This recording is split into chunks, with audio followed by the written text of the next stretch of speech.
I mean, I still know nothing, but you know, more than nothing is always good. How handy. Hey guys, it's Abby from Autumn of Pellinor, and today I'm going to be telling you my top 5 favourite non-fiction books. These don't have any memoirs in, that's a separate video. These are all also, I try to make them different. I do have a lot of non-fiction books that I really enjoy, so I tried to kind of vary the topics so that a variety of different people could enjoy the different types. I'm going to start with the heaviest book, both mentally and physically, and that is Einstein, His Life and Universe by Walter Isaacson.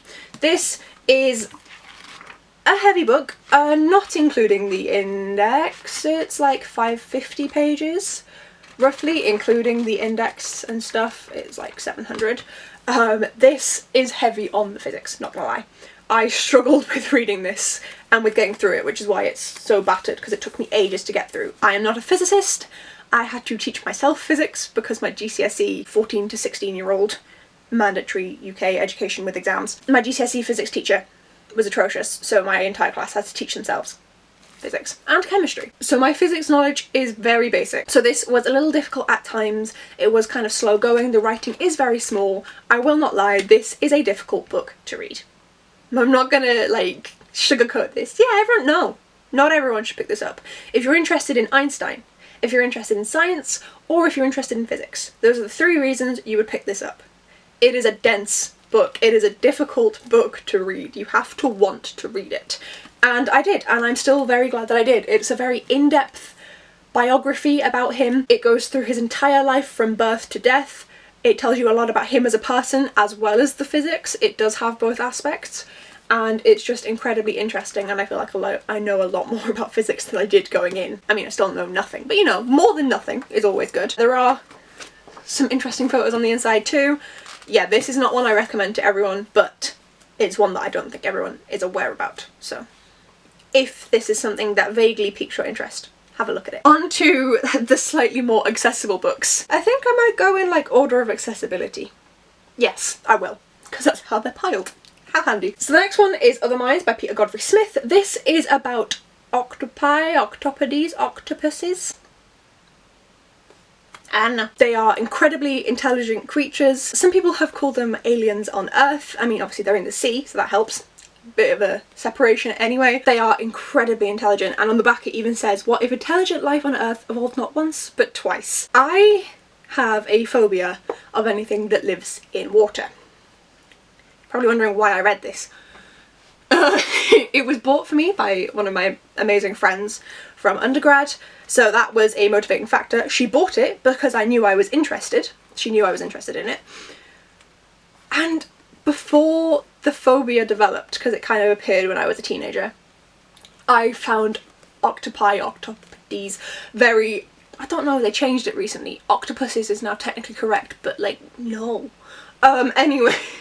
Octopodes, I'll go with that one. I found octopodes really interesting as a child, like child. It was because I was born in October and it's an octopus, yeah. And then that just kind of went from there.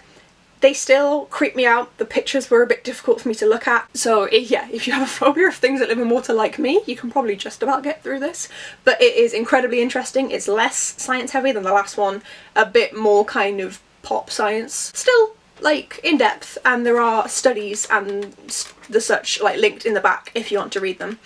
But this is just incredibly interesting to learn about how intelligent life evolved in another manner. We are not the only intelligent beings on the planet.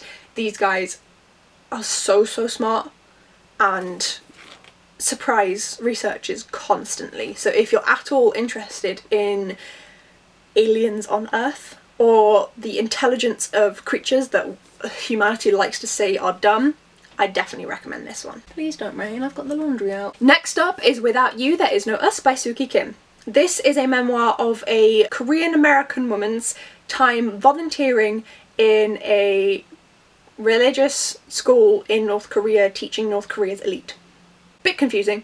It's fine when you start reading it. This is one of the most unique memoirs you will find about North Korea, because she has so many different viewpoints that most don't. A lot of the memoirs that I have yet to read and I'm really interested in are about people who've escaped, or about people who have went to visit and they've only been there for like a week.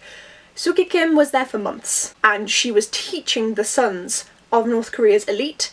She was staying within a, I think, Christian missionary school, and she is South Korean. She was born there. They moved to America when she was young, so she has the South Korean perspective, the American perspective, and then she has this very unique perspective of her time in North Korea. It is such an interesting book that if you find it interesting at all, you will speed through. It's like just under 300 pages, and it is so engrossing seeing these boys, and kind of, they are aware that they're being watched at all times. They know that they don't have complete freedom, but they also don't know anything else, whilst knowing that that isn't quite right. There's something off.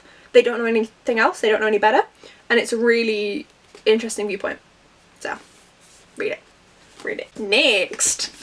What If by I almost said Ralph. What If by Randal Munroe. I picked it up in a charity shop. I didn't know it existed. It's great. It's also as a webcomic online if you want to read it for free. What is the address? It should say it somewhere. Yeah, it's the letters XKCD is the webcomic that he does. And people ask him stupid science questions and he answers them. If my printer could literally print out money, would it have that big an effect on the world? How hard would a puck have to be shot to be able to knock the goalie himself backward into the net? In Thor, the main character is at one point spinning his hammer so fast that he creates a strong tornado. Would this be possible in real life? So, yeah, he gets asked lots of sciencey questions, and this is where he has collated his blog posts. He goes into a surprising amount of research to answer them, and they're all really silly and really fun, and I never would have found this if I hadn't seen it in a charity shop and randomly just decided to pick it up for all of, what, £2? £1, it was reduced. And this is so much fun. I would 100% buy the second volume, which I think there is one, full price. I'm just like broke and trapped inside right now. But like in the future, full price gonna buy the next volume. And lastly is Vincent by Barbara Stok. I was gifted this by my wonderful boyfriend. I love mango. Yes, I'm basic, leave me be. This is a graphic novel all about his life.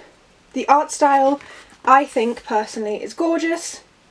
And yes, this is a biography of his life. Obviously it's simplified because it is in a graphic novel format, but it is just a beautiful book to have, and it is pretty accurate as far as I am aware for Van Gogh's life. It's just really enjoyable, a nice simple style. I would love to see more from this author slash artist, they are both, for other artists, even ones that I'm not interested in, because this would make me interested in them. So I definitely recommend this one as well. I'm rushing because my camera battery is dying.